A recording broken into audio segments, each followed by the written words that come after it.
Al Durr المختار کا مسئلہ ہے، اور غیر مقلد اس کو اس انداز میں اچھالتے ہیں کہ ان کو بیان کرتے شرم نہیں آتی، سننے والے بندے کو شرم آ جاتی۔ کہتے ہیں جی احناف نے اپنی کتابوں میں شرطیں لکھی ہیں کہ امام کون سا ہونا چاہیے، احق بالامامت، زیادہ حقدار امامت کا کون ہے۔ مثلا ایک آدمی مقیم ہے اور ایک مسافر ہے، تو زیادہ حق یہ ہے کہ مقیم کو امام بننا چاہیے۔ مقیم بھی امام بن سکتا ہے، مسافر بھی بن سکتا ہے، لیکن زیادہ بہتر کیا ہے، کون امام بنے؟ مقیم۔ اسی طرح دو آدمی ہیں اور انہوں نے تیمم کیا ہوا ہے، ایک نے تیمم کیا تھا، وضو ٹوٹا استنجا کر لیا، اور ایک کو غسل فرض ہوا تو تیمم کر لیا۔ اب ان میں سے زیادہ حق کس کا امامت کا؟ کہ جس نے تیمم کیا ہے وضو کی وجہ سے۔ اس طرح حق بالامامت کی شرطیں لگائی ہیں۔ ایک ہوتی ہے امامت کی شرط، امام کون بنے، ایک ہوتا ہے حق بالامامت کہ دو بندے دونوں امامت کے اہل ہیں، ان میں سے زیادہ بہتر کون ہے، ان میں سے زیادہ بہتر کون ہے، بھئی یہ مسئلہ ہے۔ جنازہ ہوتا ہے تو جنازے کے اندر محلے کا امام بھی موجود ہے اور باہر سے آنے والے بزرگ بھی موجود ہے، تو جنازے میں زیادہ حق کس کا ہے؟ وہ امام کا ہے۔ امام اپنا حق چھوڑ کسی بزرگ کو دے دے، اس کی مرضی ہے، لیکن زیادہ حقدار محلے کا امام ہے۔ امام الحی حق بالامامہ۔ اب یہاں اسی طرح فقہاء نے مسئلہ لکھا ہے، وہ پوری تفسیر یہاں موجود ہے کہ ان کے لیے شرائط کیا ہیں۔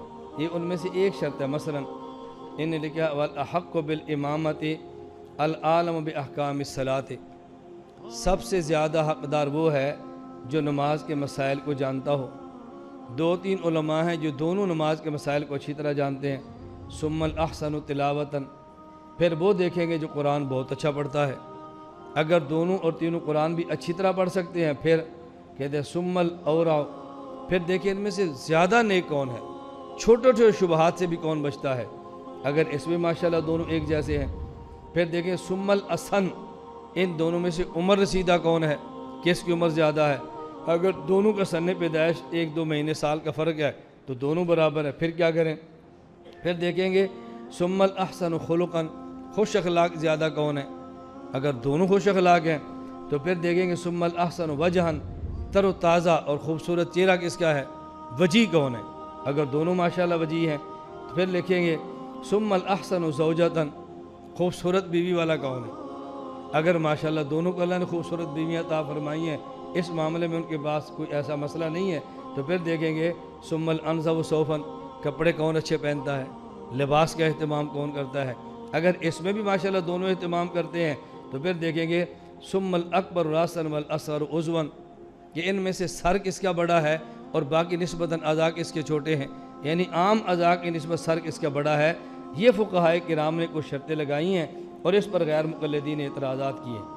ان میں ایک اعتراض یہ جو کہ پہلے والا، چلے اس کو پہلے صاف کر لیتے ہیں۔ اعتراض یہ کیا ہے کہ دیکھیں تمہارے ہاں شرط یہ ہے کہ جس کی بیوی خوبصورت ہو، تو یہ ہم امام کی بیوی چیک کریں گے تاکہ پتہ چلے بیوی خوبصورت ہے، دیکھو کیسی گندی فقہ ہے۔ یہ بات اچھی طرح سمجھیں۔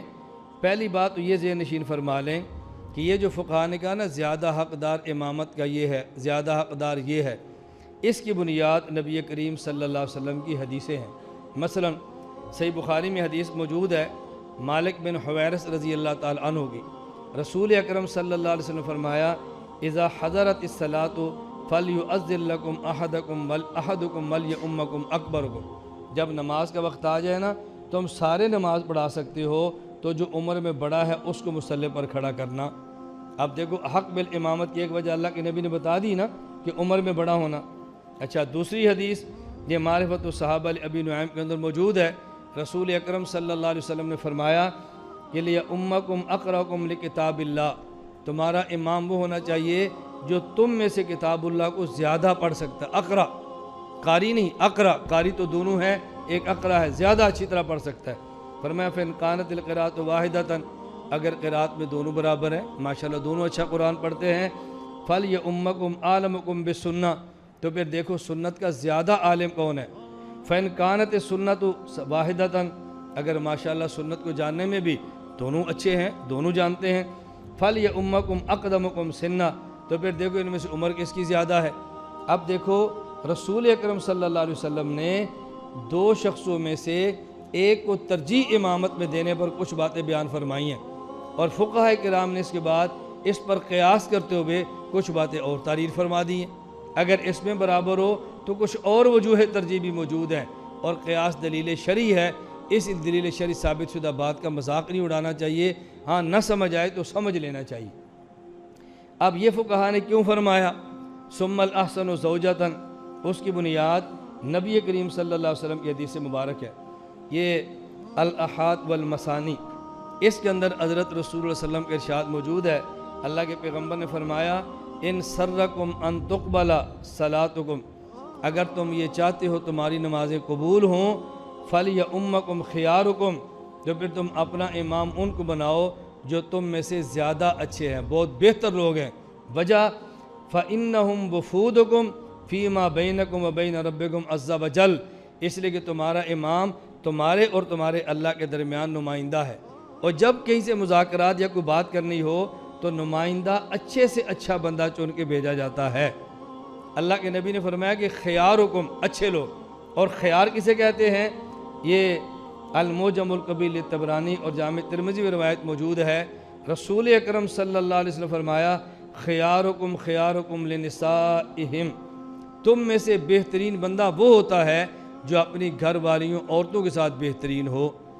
اب گھر والوں کے ساتھ بہتر تو ہر شوہر ہی ہوتا ہے، ہر شوہر کوشش کرتا ہے میں اپنی بیوی کے ساتھ معاملات اچھے رکھوں، لیکن رد المختار میں ہے، علامہ شامی فرماتے ہیں لِأَنَّهُ غَالِبًا يَكُونُ أَحَبَّ إِلَيْهَا وَأَعَفَّهَا لِعَدْمِ تَعَلُّقِهِ بِغَيْرِهَا، اگر ایک آدمی کی بیوی بہت خوبصورت ہو وہ اس کا خیال زیادہ رکھتا ہے بنسبت اس کے کہ اس کی بیوی خوبصورتی میں کم ہو، تو جب خیال بھی زیادہ رکھے گا، تعلق بھی زیادہ رکھے گا، پاک دامن بھی ہوگا، اور خامہا وہ عام لوگوں کی نسبت خیار الناس شمار ہوگا۔ اس لیے فقہاء نے فرمایا کہ احسن و زوجتاً کا فائدہ یہ ہے کہ آدمی خیار ہوگا، اور اللہ کے نبی نے خیار کو زیادہ بہتر امامت کے لیے خود منتخب فرمایا ہے۔ اس میں تو اشکال کی بات ہی نہیں ہے۔ زیادہ سے زیادہ اشکال آپ یہ کر سکتے ہیں کہ اس کا پیسہ پتہ کیسے چلے گا، امام صاحب کی بیوی خوبصورت ہے پتہ کیسے چلے گا؟ علامہ شامی فرماتے ہیں ھذا مما یعلم بین الاصحاب او الارحام او الجیران، یہ بات ایسی ہے جو محلے میں عام ہوتی ہے، کوئی چھپی باتیں ہوتی نہیں ہیں، پڑوسیوں کو محلے میں یہ باتیں چلتی ہیں، یہ کوئی ایسی مخفی باتیں نہیں ہیں کہ جس کا معلوم کرنے کے لیے آدمی کو تلاش کرنا پڑے، اگرچہ آدمی زبان سے ذکر نہ کرے لیکن یہ باتیں رشتہ داروں میں عام ہوتی ہیں۔ آپ بھی شادیوں والے ہیں، ہم بھی شادیوں والے ہیں، رشتہ داروں میں باتیں چلتی ہیں، کوئی ایسی انوکھی بات نہیں ہے۔ اس لیے اس اعتراض کو کرنا اعتراض بالکل بے جا ہے۔ مجھ سے ایک مرتبہ میں سیالکوٹ میں تھا، ایک آدمی نے یہی سوال کیا، تو میری عادت ہے پھر میں جو جواب دیتا ہوں نا اپنے سٹائل پہ دیتا ہوں، پھر دوبارہ سوال کرنے کی ہمت نہیں ہوتی۔ ایک آدمی نے کہا جی فقہائے احناف نے شرط لگائی ہے کہ امام ایسا ہو جس کی بیوی خوبصورت ہو۔ میں نے کہا جی لگائی ہے، لگائی اس لیے ہے کہ حضرت امام صاحب صاحب علم بھی تھے اور صاحب کشف بھی تھے۔ آج سے کئی سو سال پہلے حضرت امام اعظم ابو حنیفہ رحمۃ اللہ علیہ کو کشف ہوا، ایک وقت آئے گا ایک فتنہ پیدا ہوگا جو کہ غیر مقلد ہوں گے، اور وہ لوگوں کو علماء کو اہل حدیث کریں گے لڑکیاں دے کر۔ عالم کی اپنی بیوی خوبصورت ہونی چاہیے تاکہ خوبصورت لڑکی دے کر اپنا مذہب تبدیل نہ کرے۔ یہ شرط تمہارے فتنے سے بچنے کی لگائی ہے، اور اگر تم کہتے ہو ایسے نہیں کرتے تو میں نے کہا میں ثبوت پیش کر دیتا ہوں کہ کس کس کو تم نے لڑکی پیش کی ہے اور لڑکی کی وجہ سے اہل حدیث ہوا ہے۔ میں نے کہا میں بتا دیتا ہوں، ہمارا فن ہے، ہمیں بھی پتہ ہے کہ یہ معاملہ کہاں کہاں پہ چلتا ہے۔ فیکٹریوں کے مالک جو لڑکی اہل حدیث آئی ہے اور اس کے بعد مالک اہل حدیث ہو گیا ہے، یہ ہمارے پاس گواہ موجود ہے، پوچھ لیں۔ کل ہم سیالکوٹ سے گزر رہے تھے تو میں نے مولانا سے ایک بندے کا ذکر کیا، انہوں نے کہا میں اس کو بہت اچھی طرح جانتا ہوں۔ اب یہ بندہ کون ہے؟ مولانا طارق جمیل صاحب کا میزبان۔ بندہ کون ہے؟ 2 فیکٹریوں کا مالک، اور جب ایک لڑکی دوسری آئی ہے مذہب سائڈ پہ ہو گیا۔ امام صاحب نے فرمایا اپنی خوبصورت ہو تاکہ بندے کو دائیں بائیں دیکھنا نہ پڑے۔ اس کے بعد پھر چٹے نہیں لکھتے بھئی اب اس کا کیا کریں۔ میں صرف خیر گزارش کر رہا ہوں اللہ ہمیں یہ باتیں سمجھنے کی توفیق عطا فرمائے۔